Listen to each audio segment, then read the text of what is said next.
时间来到了那个时刻，好东西需要时间来酝酿，让我娓娓道来这段旅程。那天，我闯入了所谓的时光殿堂——瑞士小镇，一个充满工艺与美感的地方，驱使我不断想探索的国度，让我不禁想好好记录这段我与它的相遇。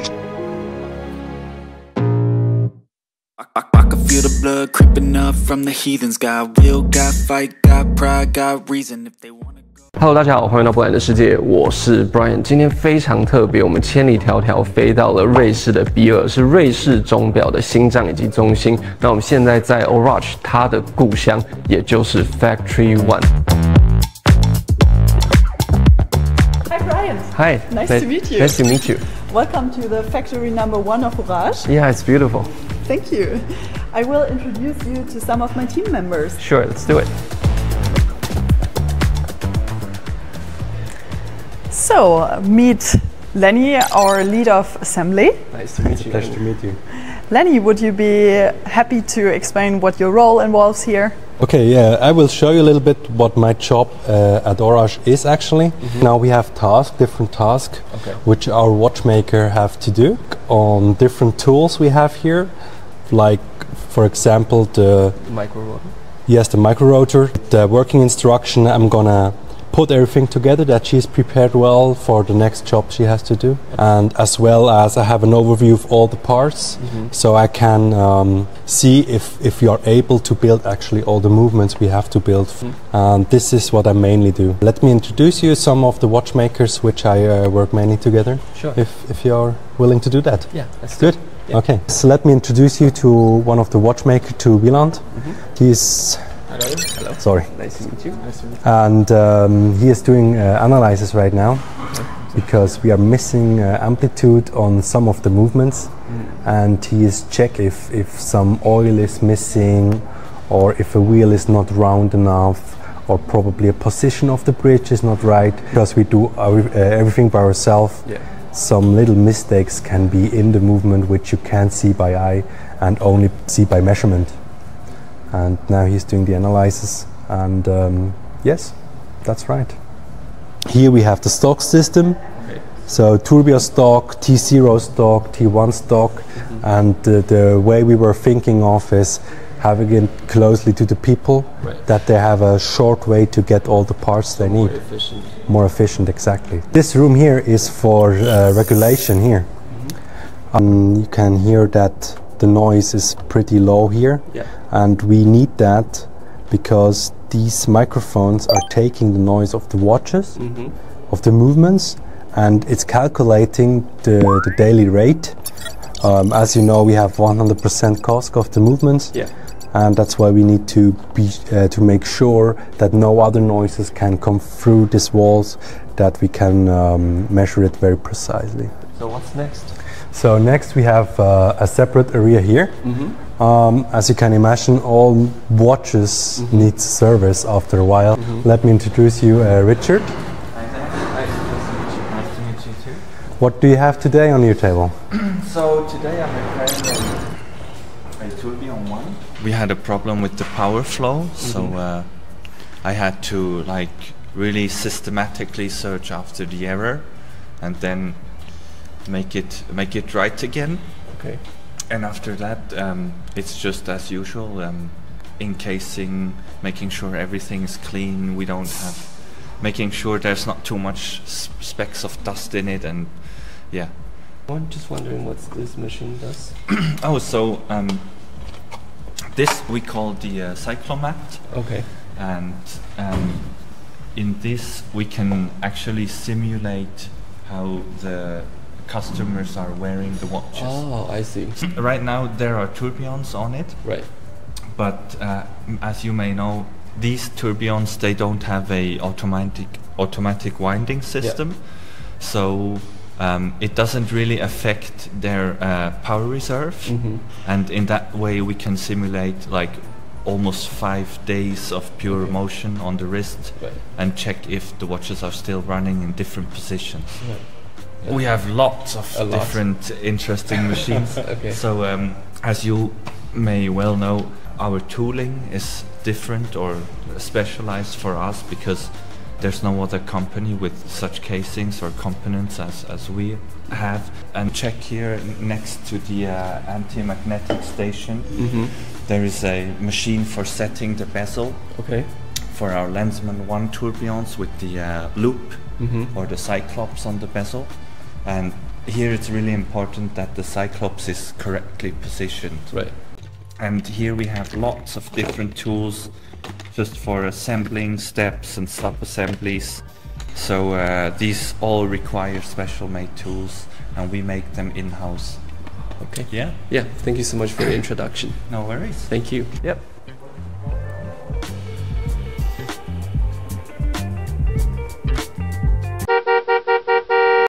现在我们到了 HORAGE 他们的另外一个工厂，那这个工厂大部分是一些重机械，像车床等等的，然后还蛮期待可以看到他们是怎么样去运作这些东西的。那我们就来瞧瞧。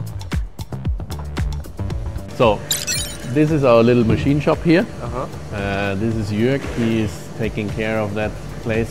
Nice to meet you. That's Bryant. Nice to meet you. Don't just do your job. Yeah. Okay. Don't want to stay in the way. Okay. So in this facility we produce series production, but we also test scalability of manufacturing for industrial reasons. So we focus on 3 different manufacturing processes. One is turning, bar turning, Swiss turning also called. The other one is flat parts machining, and the third one is heel hopping. And that's what we try out in this small facility. Could you tell me what each machine does? For example, here the R04, that's the diameter the machine can handle. 4 millimeter diameter on a bar feeding there, stainless steel mainly. Usually we should have a drawing. Yeah, bar feeding is coming in there, so the bars for the stainless steel are storaged here, then you put it in there. It's a highly automated process. Okay. And we have, for example, that's a minute tube for K2. And this has a very small diameter, it's a turning part, and we are also cutting the gear on it in one shot. I see. And that's actually put then, the minute hand will be pretty much on top of that. Yeah. And this is called a Swiss turning machine. Swiss turning. This is very, very special. Citizen is one of the world market leaders for that, Japanese company. Yeah. And the bar is coming in, and then from here you see the knives there. Yeah. And these knives are actually then cutting simultaneously the material. Yeah, and the bar, this can run 24/7 and just feeding in here a long bar like that. So it's running 24/7. Yeah, yeah. So you see actually the feeder is feeding in there, and then the bar is going that way, and then you cut off. I see. You see a lot of screens again. We always need tactile measurement. Yeah. Yeah. This. So these kind of things here, they are very precise. When you look about that, it's always thousands. So it's super accurate.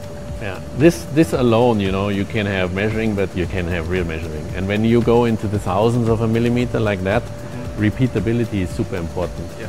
So height. Then with this one we actually measure diameters in pin, you know. So you actually put a pin or anything or something which you machine out. Yeah.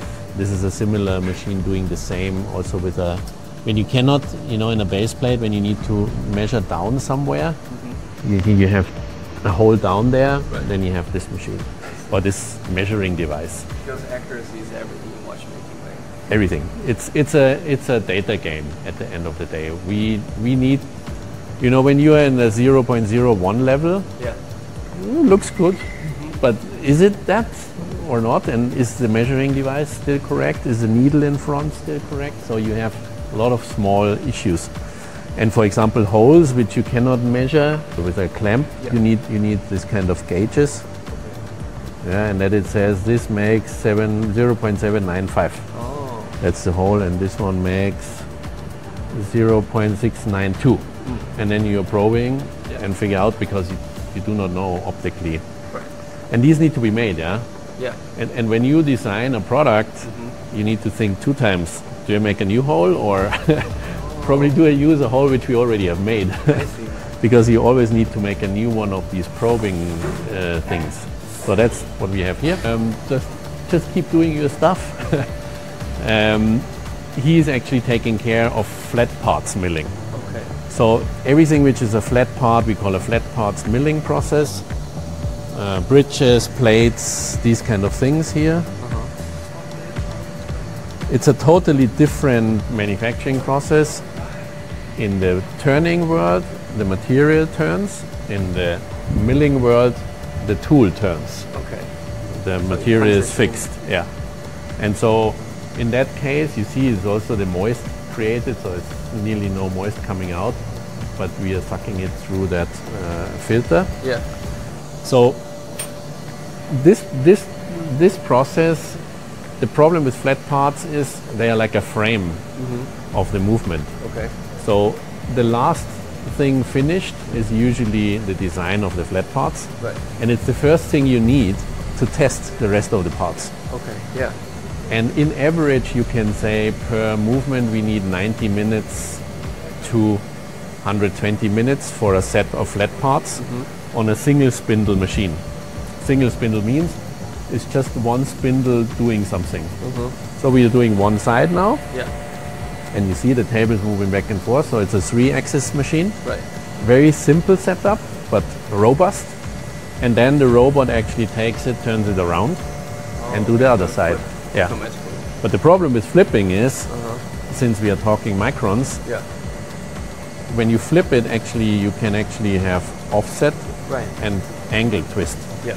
So what we do then, we are using another probing device, measuring with two probing positions. To make sure the position is Yes, exactly and we the are same. correcting the coordinate system of the machine. Oh, okay. And in this way, we are correcting the failure from clamping. So this thing, that's a little bit ancient. Yeah, that's gear hopping. Okay. Means we have a round piece, we clamp it, and then we are actually cutting the gears, the teeth on the wheel. Oh, the teeth. Currently, the machine is in warm-up mode. Okay. So we are warming up because the machine needs to have this warming up period in order to keep the precision. And then afterwards we, for example, that is a tourbillon cage. No teeth on it yet. Then we will clamp it in there and then we will cut actually the teeth on it. Wow. Gear cutting. Yeah. In order to make tools and do some other small stuff, we have traditional equipment. The washing is always an issue, so we have a similar washing machine where we do washing. Yeah. That is a very interesting machine, very old. On this machine you actually cut the tools. So we because you need to remove the angle from the tools, you need a very sharp cut. And then you have a diamond blade on there, and then you can cut actually tools for the turning machine parts. Or this is a very classic, I mean, every watchmaker in the world needs to have a Schaublin 102. Yeah? That is kind of the ultimate classic lathe. Okay. That is the traditional version of what you see before in the CNC. Okay. Oh, Kind of. Yeah. It's a turning machine and for making tools and these kind of things. So still very good shape. Yeah. Also probably, I don't know, 40 years old. It works perfectly fine. Yeah. 那今天呢，我们在这个 Day One 的 tour 里面看到了在 Factory One 比较一些精细的一些过程、一些 process， 然后也到了这边看了一些比较重工业，像切工啊、车床啊等等的。然后今天看这样，其实已经有一点点累了。那我要回去好好休息一下，因为明天 Day Two 会有一个我必须要亲手去制作的一个过程，算是一个挑战了。那如果没有睡好，我怕我手可能会抖。那我们就期待一下，然后来看一下 Day Two 我的挑战做得如何。那我自己也蛮期待的，因为我从来没有这样子的经验。然后大家期待一下第2集。谢谢大家收看，我们下次见，拜拜。